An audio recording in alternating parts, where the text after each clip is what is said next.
Hello viewers, இன்றைக்கி நம்ம எதை பற்றி பார்க்க போகிறோம் அப்படின்னாக்கா how China become a super power. வேர்ல்டோட செகண்ட் லார்ஜஸ்ட் எக்கனாமியை வச்சுருக்கிற சைனா ஒரு காலத்தில் 90% மக்கள் பசியும் பட்னியுமாக கஷ்டப்பட்டுருக்காங்க. அதுக்கு அடுத்த 30 வருஷத்தில் சைனாவோட க்ரோத் ரொம்ப டிராஸ்டிக்காக இம்ப்ரூவ் ஆகுது. 1978 சைனாவோட எக்கனாமி வேர்ல்டோட எக்கனாமியோட கம்பேர் பண்ணும்போது வெறும் 2% தான் இருக்குது. ஆனால் இப்போ ஸ்டில் டேட்டில் அவங்களோட எக்கனாமி 18% அதிகமாக இருக்குது. இப்போ அவங்களோட பாவர்ட்டி ரேட் பிலோ 1% ஆயிடுச்சு. அதனால தான் சைனாவை நம்ம வேர்ல்ட்லேயே செகண்ட் லார்ஜஸ்ட் சூப்பர் கண்ட்ரின்னு சொல்கிறோம். இந்த வீடியோவில் நம்ம சைனா எப்படி இந்த அளவுக்கு க்ரோ ஆகுறாங்க, எந்த விதமான டெக்னிக்ஸ்லாம் இவங்க யூஸ் பண்ணாங்கங்கிற சைனாங்கிற வேர்டு குவின்ங்கிறதுலேருந்து தான் வரும். நெக்ஸ்ட்டு சின் அப்படின்னு சேஞ்ச் ஆகும். சின்ங்கிறது சைனாவோட ஓல்டு டைனஸ்டி. அந்த டைனஸ்டி 2000 வருஷத்துக்கு முன்னாடி ரூல் பண்ணிகிட்டு இருந்தவங்க தான் இந்த சின் டைனஸ்டி. அவங்க தான் சைனாவை ஃபுல்லாக யுனைட் பண்ணி வச்சுருப்பாங்க. சைனீஸ் லாங்குவேஜில் இருந்து தான் ஜீனிங்கிற வேர்டே வருது. இந்தியாவுக்கு ஃபஸ்ட்டு ஜீனியை இன்ட்ரடியூஸ் பண்ணதே சைனீஸ் பீப்புள் தான். அதனால தான் நம்ம மக்கள் அதை அப்படியே ஜீனின்னு வச்சுட்டாங்க. அது வரைக்கும் நம்ம நாட்டில் நாட்டு சக்கரை, பனை வெல்லம் இந்த மாதிரி தான் பயன்படுத்திகிட்டு இருந்தாங்க. வேர்ல்டோட 4th லார்ஜஸ்ட் கண்ட்ரியும் சைனா தான். சைனாவில் மக்கள் ஈஸ்ட் கோஸ்ட்டில் தான் அதிகமாக வாழ்கிறாங்க. ஏன்னா அந்த இடத்துல தான் லேண்ட் ஃபர்டைலாக இருக்கும். அதாவது அக்ரிகல்ச்சருக்கு ஏற்ற ஒரு இடமாக இருக்கிறதால மக்கள் அங்கே நிறைய பேர் அங்கே தான் வசிக்கிறாங்க. சைனாவோட வெஸ்ட் சைடில் ஹிமாலயன் மவுண்டன், டெசர்ட் இதெல்லாம் அதிகமாக இருக்குது. சைனா இவ்வளோ பவர்ஃபுல்லாக இருக்கிறதுக்கு காரணம் அவங்களோட கிங்டம் 19th செஞ்சுரி வரைக்கும் ரொம்ப இன்ஃப்ளூயன்ஷியலாக இருப்பாங்க.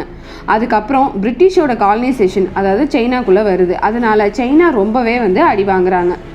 பிரிட்டிஷ் நம்ம இந்தியா அளவுக்கு ஃபுல்லாக சைனாவை ஆக்குப்பை பண்ணல. ஆனால் பிரிட்டிஷோட ஆதிக்கங்கிறது சைனாவில் அதிகமாகவே இருந்திருக்கு.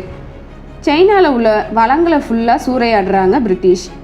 1839 இருந்து 1949 வரைக்கும் பிரிட்டிஷோட ஆதிக்கம் அங்கே அதிகமாகவே இருந்திருக்கு. இதை தான் செஞ்சுரி ஆஃப் ஹிமாலயேஷன் அப்படின்னு சொல்கிறாங்க சைனீஸ் பீப்புள். எப்போ பிரிட்டிஷ் ஈஸ்ட் இந்தியா கம்பெனி வந்துச்சோ அப்போவே சைனாவுக்கு நிறையா ஓபிஎம் எக்ஸ்போர்ட் பண்ண ஆரம்பிச்சிட்டாங்க. இதனால் அந்த சைனீஸ் பீப்புள் அந்த ஓபிஎம்க்கு அடிக்ட் ஆகிறாங்க. ஓபிஎம்ங்கிறது it's a kind of drug. இதனால் இந்த ஓபிஎம்க்கு அடிக்ட் ஆகிறதுனால அந்த சைனீஸ் சொசைட்டி ஃபுல்லாகவே நாசமாகறாங்க. சைனாவை இது மூலியமாக நிறைய டார்ச்சர் பண்ணுறாங்க. அதாவது நிறைய ட்ரெட்டியில் சைன் வாங்குறாங்க. 1850 ஒரு டெரிபிளான ஒரு சிவில் வார் ஒன்று வருது. இதை நம்ம டைப்பிங் ரிபெலியன்னு சொல்லுவாங்க. இதில் மில்லியன் ஆஃப் பீப்புள் இறந்து போகிறாங்க. இதுக்கப்புறம் ஒரு 40 வருஷம் கழித்து சினோ ஜாப்பனீஸ் வார் வருது. 1894 வருது. இதில் சைனா அண்ட் ஜப்பான் சண்டை போட்டுக்கிறாங்க. இதுலேயும் சைனா அண்ட் ஜப்பான் ஈக்குவலாகவே அடி வாங்குறாங்க. இந்த டைமில் சைனாவை ரூல் பண்ணுறது குயின் டைனஸ்டி தான். அதாவது 1644 இருந்து 1912 வரைக்குமே இவங்க தான் ரூல் பண்ணிகிட்ருப்பாங்க. இப்போ 1937 இருந்து 1945 வரைக்குமே இந்த சைனீஸ் பீப்புள் இந்த ஜப்பான் காலனைசேஷனால் ரொம்பவே டார்ச்சரை அனுபவிப்பாங்க. இந்த 1945ங்கிறது 2ஆம் உலகப் போர் நடந்துட்டு இருந்த அந்த ஒரு நேரத்தில் 30 மில்லியன் சைனீஸ் பீப்புள் இறந்து போகிறாங்க. ஆனால் இந்த செகண்ட் வேர்ல்டு வாரில் சைனா அண்ட் அந்த அலைடு ஃபோர்ஸ் தான் வின் பண்ணுவாங்க. இந்த செகண்ட் வேர்ல்டு வார் எண்ட் ஆகிற நேரத்தில் யூஎஸ் ஜப்பான் மேலே நியூக்ளியர் பாம்பை போட்டுருவாங்க. ஸோ ஜப்பான் இப்போ அவங்க நாட்டில் இவ்வளோ பெரிய இன்சிடெண்ட் நடந்ததுனால சைனாவை விட்டுட்டு போயிடுவாங்க. இந்த செகண்ட் வேர்ல்டு வார் முடிஞ்சதுக்கப்புறமும் மறுபடியும் ஒரு சிவில் வார் வருது. அது யாருக்கு வருது அப்படின்னாக்கா இந்த சைனீஸ் கம்யூனிஸ்ட் பார்ட்டிக்கும் நேஷ்னலிஸ்ட் பார்ட்டிக்கும் வருது. அதில் சைனீஸ் கம்யூனிஸ்ட் பார்ட்டி தான் வின் பண்ணுவாங்க. 1949 இந்த சிவில் வாரும் எண்ட் ஆயிரும். இந்த நேஷ்னலிஸ்ட் பார்ட்டி பக்கத்தில் உள்ள ஐலாண்டான தைவானுக்கு போயிடுவாங்க. இப்போ சைனாவை ரூல் பண்ணுறது மாவோ ஜி டாங். இந்த டைமில் தான் சைனா ஒரு கண்ட்ரியாக ஃபார்ம் ஆகுது. 15 October 1949 people's republic of China form பண்ணுவாங்க. அந்த கம்யூனிஸ்ட் லீடர் தான் மாவோ ஜி டாங். இவர் 1958 கிரேட் லீப் ஃபார்வர்டு கேம்பெயினை வந்து லான்ச் பண்ணுவார். இந்த கேம்பெயினோட எய்ம் என்ன அப்படின்னாக்கா, கண்ட்ரியை வந்து எப்படியாவது எக்கனாமிக் வைஸாக இம்ப்ரூவ் பண்ணணும், நெக்ஸ்ட்டு சோஷியல் டிரான்ஸ்ஃபர்மேஷன் அவங்க நாட்டில் கொண்டுட்டு வரணும் அப்படின்னு இவர் நினைப்பார். இதுக்காக 2 மெயின் பாலிசிஸ் வந்து கொண்டுட்டு வருவார்.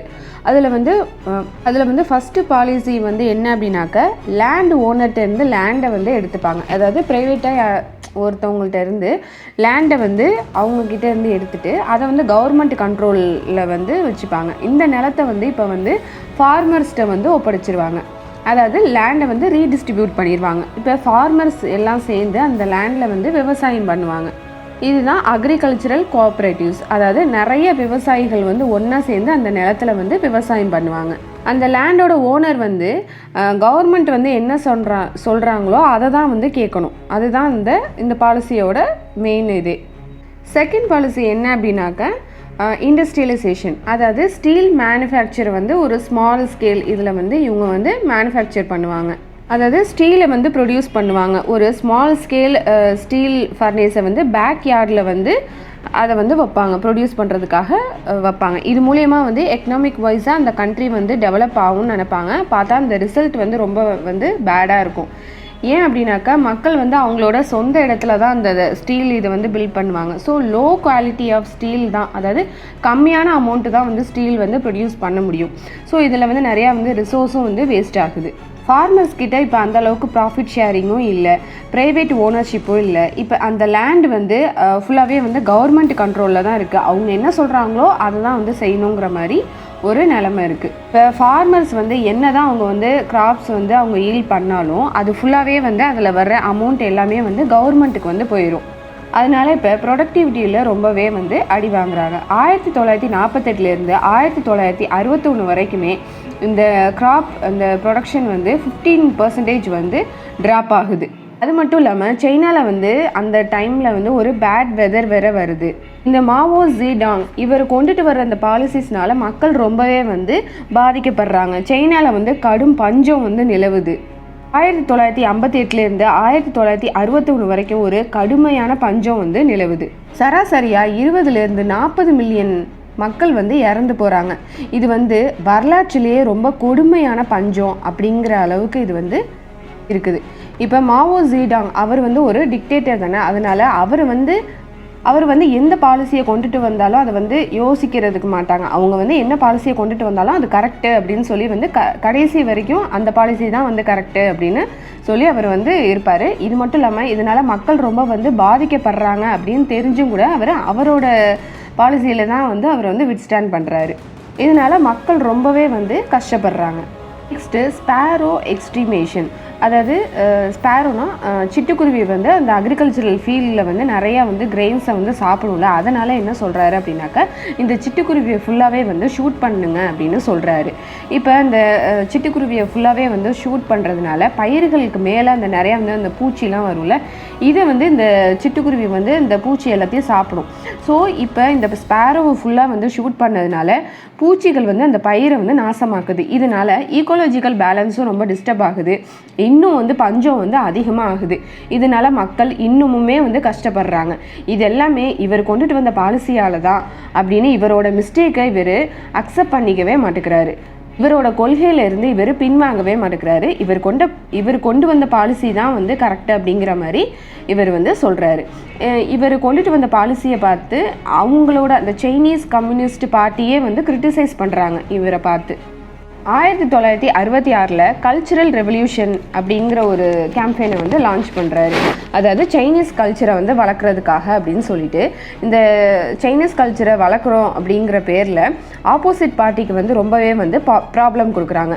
இதில் ஸ்கூலில் உள்ள ஸ்டூடெண்ட்ஸை வந்து ட்ரெயின் பண்ணுறாங்க. இவங்களை வந்து ரெட் கார்ட் சோல்ஜர்ஸ் அப்படின்னு சொல்கிறாங்க. இவங்க வந்து அந்த மாவோ ஜீடாங்கோட நம்பிக்கையான ஆட்களாக வந்து ட்ரெயின் பண்ணி இவங்கள வந்து மாற்றுறாங்க. இவங்க கையில் எப்போதுமே வந்து ரெட் ஆர்ம் பேண்ட்ஸ் வந்து போட்டிருப்பாங்க. அதுக்கப்புறம் மாவோவோட அந்த ஸ்மால் ரெட் கலர் புக்கையும் வந்து இவங்க கையில் வந்து வச்சுருப்பாங்க. அதாவது இவங்களோட பாலிசி என்ன அப்படின்னாக்கா, இவரை எதிர்த்து யாருமே வரக்கூடாது, இவங்களை எதிர்த்து யாருமே பேசக்கூடாது அப்படிங்கிறது தான் இவங்களோட பாலிசி. இவங்களை எதிர்த்து யாராவது பேசினாங்கனாக்கா அவங்கள வந்து அழிச்சிருவாங்க. இதுதான் இவங்களோட ஒரு மெயின் எய்மாக இருக்குது. நியூஸ் பேப்பரில் கூட இவரை பற்றி யாருமே வந்து தப்பாக சொல்லக்கூடாது, இந்த மாதிரிலாம் வந்து நடந்துகிட்ருக்கு. இவரோட கட்சியில் உள்ளவங்களே இந்த கல்ச்சுரல் ரெவல்யூஷனுங்கிறதுலாம் தேவையில்லாதது அப்படின்னு சொல்கிறாங்க. இப்போ இந்த ரெட் கார்ட்ஸ் வந்து ஹை ரேங்கிங் பார்ட்டி அஃபிஷியல்ஸை வந்து டார்கெட் பண்ணுறாங்க. லீ யூ ஷாக்யூ அவங்களையும் டெங் ஷியோபிங் இவங்கள வந்து ரெட் கார்ட்ஸ் வந்து டார்கெட் பண்ணுறாங்க. இந்த கல்ச்சுரல் ரெவல்யூஷனுங்கிற பேரில் வந்து ஒரு பயம் கலந்த சூழ்நிலை வந்து அந்த கண்ட்ரி ஃபுல்லாகவே வந்து ஸ்ப்ரெட் ஆகுது. மக்கள் வந்து என்ன பண்ணுறாங்க அப்படின்னாக்கா, இதுக்கெல்லாம் காரணம் யார் அப்படிங்கிறத கண்டுபிடிக்கணும் அப்படிங்கிறதுக்காக அவங்களோட ஃபேமிலி மெம்பர்ஸில் இருந்து ஒருத்தவங்க, அதுக்கப்புறம் நெய்பர்ஸில் இருந்து அவங்களோட ஃபேமிலி மெம்பர்ஸில் இருந்து ஒருத்தவங்கன்னு சொல்லி அந்த ஊரில் வந்து இதெல்லாம் யார் தான் செய்கிறாங்க அப்படின்னு சொல்லி அதை வந்து ஸ்பை மாதிரி வச்சு பார்க்குறாங்க.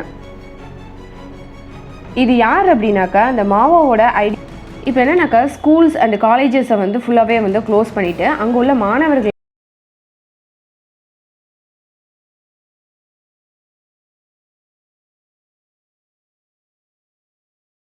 இப்போ என்னன்னாக்கா ஸ்கூல்ஸ் அண்ட் காலேஜஸை வந்து ஃபுல்லாகவே வந்து க்ளோஸ் பண்ணிவிட்டு அங்கே உள்ள மாணவர்களை வந்து அந்த விவசாய நிலத்துக்கு வந்து போக சொல்கிறாங்க. அப்போ தான் வந்து அந்த விவசாயிகளோட நிலைமை என்னங்கிறது புரியும் அப்படிங்கிறதுக்காக அங்கே வந்து போக சொல்கிறாங்க. அந்த கிராமப்புற வாழ்க்கையோட அந்த கஷ்டம் என்னங்கிறது தெரியணும் அப்படிங்கிறதுக்காக இதெல்லாம் பண்ணுறாங்க. என்னன்னாக்கா இப்போ நேரம் ஆக ஆக என்ன ஆகுது அப்படின்னாக்கா நிலைமை ரொம்பவே வந்து மோசமடையுது.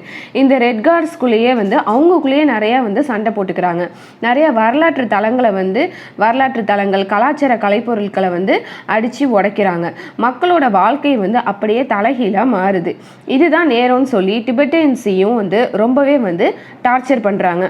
இப்போ வந்து மாவோ வந்து ரியலைஸ் பண்ணுறாரு, இந்த கல்ச்சுரல் ரெவல்யூஷன்னால என்னன்னாக்கா இந்த நாடு ரொம்பவே வந்து மோசமான ஒரு சூழ்நிலைக்கு வந்து உள்ளாகுது அப்படிங்கிறத இப்போ வந்து அவர் வந்து புரிஞ்சுக்கிறாரு.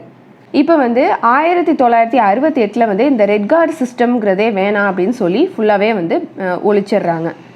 ஆனால் 2 மில்லியன் பீப்புள் வந்து இந்த கல்ச்சுரல் ரெவல்யூஷனால் அவங்க இருப்பிடத்தை வந்து இழக்கிறாங்க. 50 மில்லியன் பேர் வந்து இறந்தும் போகிறாங்க. 1976 மாவோ ஜீடாங் வந்து உடல்நிலை சரியில்லாமல் இறந்தும் போகிறாரு. இது வரைக்குமே வந்து சைனா வந்து எந்த ஒரு வளர்ச்சியுமே அடையாமல் தான் இருக்கிறாங்க. ஆனால் இவரோட ஆட்சியில் வந்து நிறையா கொஞ்சம் வந்து சில பாசிட்டிவ் அச்சீவ்மெண்ட்ஸும் இவரோட ஆட்சியில் வந்து நடந்திருக்கு. என்ன அப்படின்னாக்கா உமன்ஸ் ஈக்குவாலிட்டி அண்ட் எஜுகேஷன், அதாவது எல்லாருக்கும் வந்து பெண்களுக்கும் சரி எல்லாத்துக்குமே வந்து ஈக்குவலாக வந்து அந்த கல்விங்கிறது முக்கியம் அப்படின்னு சொல்லி அதை வந்து கொண்டுட்டு வர்றாங்க. இவரோட ஆட்சியில் தான் வந்து கொண்டுட்டு வர்றாங்க. இவரோட ஆட்சியில் வந்து அந்த லிட்ரஸி ரேட் வந்து நல்லாவே வந்து இம்ப்ரூவ் ஆகுது. அதாவது 1949 வந்து கம்பேர் பண்ணும்போது 1978 வந்து நிறையாவே வந்து லிட்ரஸி ரேட் வந்து நிறையா வந்து இம்ப்ரூவ் ஆகுது. அதாவது 3 டைம்ஸ் அந்த சைனாவோட லிட்ரஸி ரேட் வந்து இம்ப்ரூவ் ஆகியிருக்காங்க. அதாவது அந்த primary and secondary school level அதிலலாம் அவங்க அந்த லிட்ரஸி ரேட்டில் வந்து ரொம்பவே வந்து சைனா வந்து இம்ப்ரூவ் ஆகியிருக்காங்க. ஸ்ட்ராங் ஃபவுண்டேஷன் வந்து அமைஞ்சிருச்சு. இப்போ வந்து மில்லியன் ஆஃப் அந்த சைனீஸ் பீப்புள் வந்து அந்த வறுமையிலிருந்து மீண்டு வர்றாங்க. ஏன்னா எஜுகேஷனாக இருக்கட்டும், சயின்ஸு, டெக்னாலஜி, இன்ஜினியரிங், மேத்தமேட்டிக்ஸ் இது எல்லாமே வந்து நல்லாவே வந்து இம்ப்ரூவ் ஆகியிருக்கு. 1950 வந்து இவங்க வந்து ஒரு நியூ மேரேஜ் லாங்கிறத வந்து பாஸ் பண்ணுறாங்க. இதில் வந்து அரேஞ்ச் மேரேஜ், அப்புறம் ஃபோர்ஸ் மேரேஜ், அதாவது யாரையாவது வந்து ஃபோர்ஸ் பண்ணி மேரேஜ் பண்ணுறது, இதெல்லாம் வந்து இல்லீகல் அப்படின்னு சொல்லி கொண்டுட்டு வராங்க. உமனுக்கு வந்து இப்போ என்னன்னாக்கா அவங்களுக்கு வந்து பிடிக்கல, அவங்களோட கல்யாண வாழ்க்கை வந்து பிடிக்கல அப்படின்னாக்கா அவங்களுக்கு வந்து டிவோர்ஸ் பண்ணுறதுக்கும் வந்து எல்லா விதமான ரைட்ஸும் இருக்குது அப்படிங்கிறதையும் கொண்டுட்டு வராங்க. பெண்களுக்கும் வந்து சம உரிமை இருக்குது அப்படிங்கிறதையும் அவங்க வந்து கொண்டுட்டு வராங்க. இப்போ 1976 நியூ லீடர் வந்து பவருக்கு வந்து வர்றாங்க சைனீஸ் கம்யூனிஸ்ட் பார்ட்டிக்கு. அது யார் அப்படின்னாக்கா டெங் ஷியோபிங். இவரை வந்து ஃபாதர் ஆஃப் மாடர்ன் சைனான்னு சொல்லுவாங்க. இப்போ தான் ரியல் டிரான்ஸ்ஃபர்மேஷனே சைனாக்குள்ளே வருது. டெங் ஷியோபிங் வந்து அந்த மாவோஸ் வந்து ரூல் பண்ணிட்டு இருக்கும்போதே இவருக்கு எதிராக வந்து குரல் கொடுத்துருக்காரு. இந்த கல்ச்சுரல் ரெவல்யூஷனுக்கு எதிராக வந்து நிறையா வந்து பேசியிருப்பார். அதனால் இவரை வந்து ஃபோர்ஸ் பண்ணி ரிசைன் பண்ண வச்சுருப்பாங்க. இந்த டெங் ஷியோபிங்கோட சித்தாந்தமும் மாவோவோட சித்தாந்தமும் வந்து வேறு மாதிரி இருக்கும். ஃபார்வர்டு கேம்பெயின் வந்து கொண்டுட்டு வந்திருப்பார்ல, அதாவது ப்ரைவேட் ஃபார்மிங் வந்து இருக்கக்கூடாது அப்படிங்கிறத வந்து கொண்டுட்டு வந்திருப்பார்.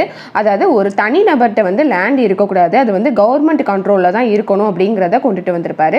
இவரும் வந்து இந்த சிஸ்டம் வந்து இவருமே வந்து இந்த சிஸ்டத்தை வந்து மாற்ற மாட்டார். அதாவது இப்போ ஒரு இண்டிவிஜுவல் ஃபேமிலிக்கு வந்து அந்த லேண்ட் வேணும், அவங்க வந்து விவசாயம் செய்யணும் அப்படின்னாக்கா கவர்மெண்ட் கிட்ட வந்து அவங்க லாங் டேர்மாக, அதாவது ஒரு 10 வருஷமோ இல்லை 20 வருஷமோ அவங்க வந்து கவர்மெண்ட் கிட்ட இருந்து லீஸ்க்கு வந்து அந்த லேண்ட் வாங்கிடுவாங்க.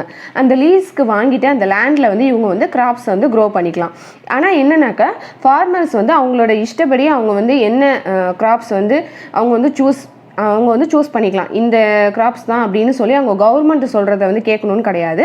அவங்க வந்து கவர்மெண்ட் கிட்ட லீஸ்க்கு வாங்கி அவங்க வந்து எதனாலுமே வந்து அந்த ஃபீல்டில் வந்து எந்த கிராப்ஸ்னாலுமே அவங்க வந்து சூஸ் பண்ணிக்கலாம். அது அவங்களோட இஷ்டம் தான்.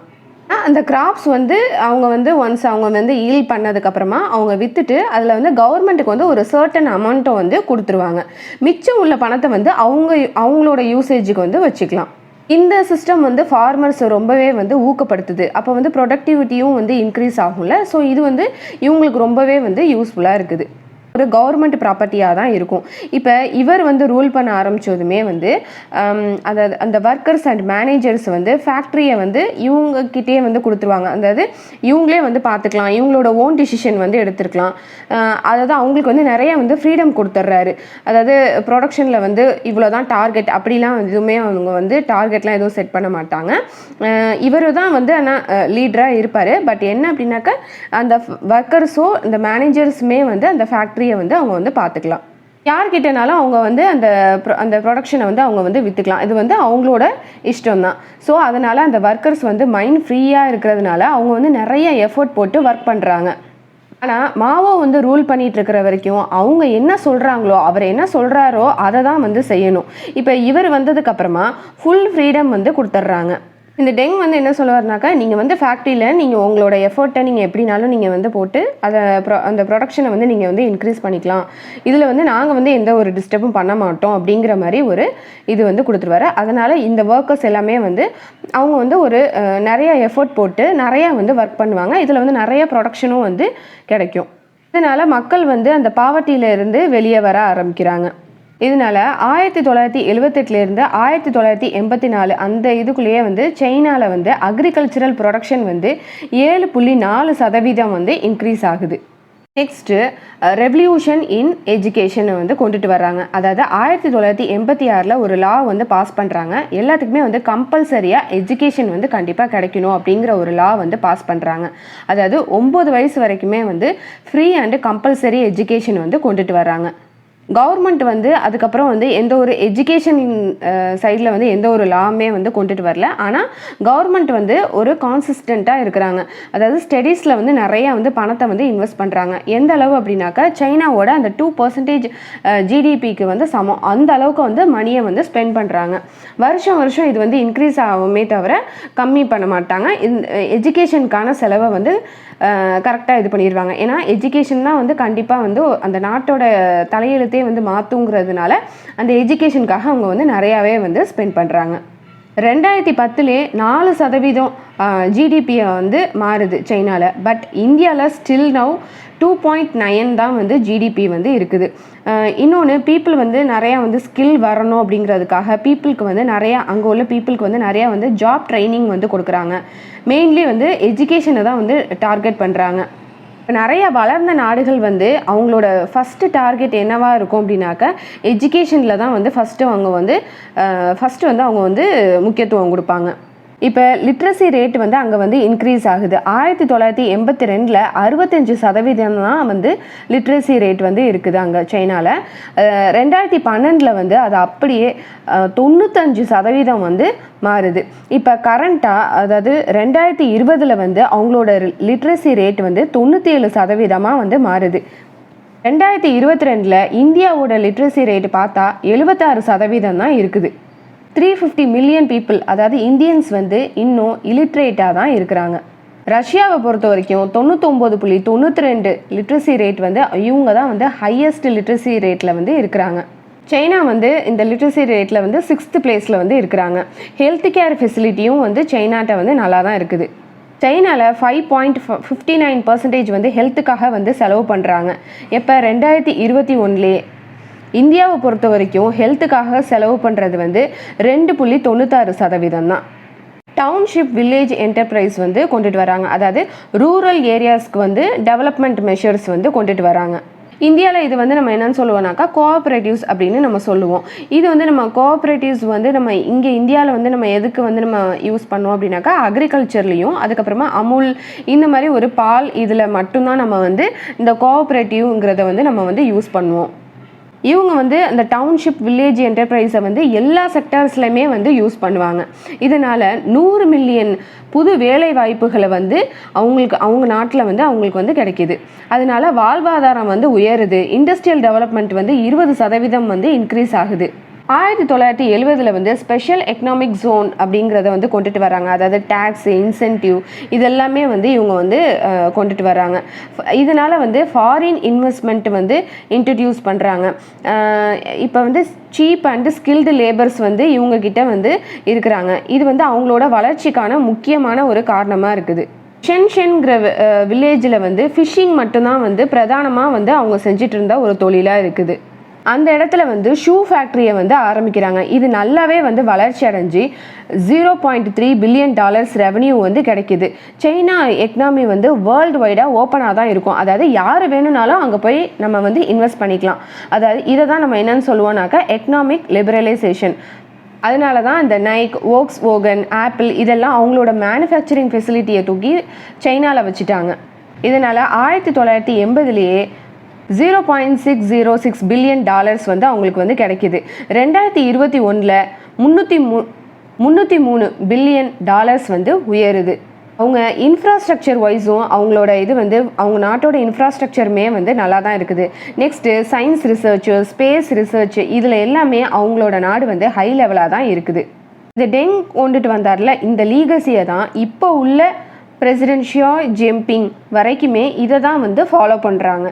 இப்படி தான் சைனா வந்து ஒரு சூப்பர் பவராக, வேர்ல்ட்லே செகண்ட் லார்ஜஸ்ட் சூப்பர் பவராக வந்து இருக்கிறாங்க. ஷாய் ஜின்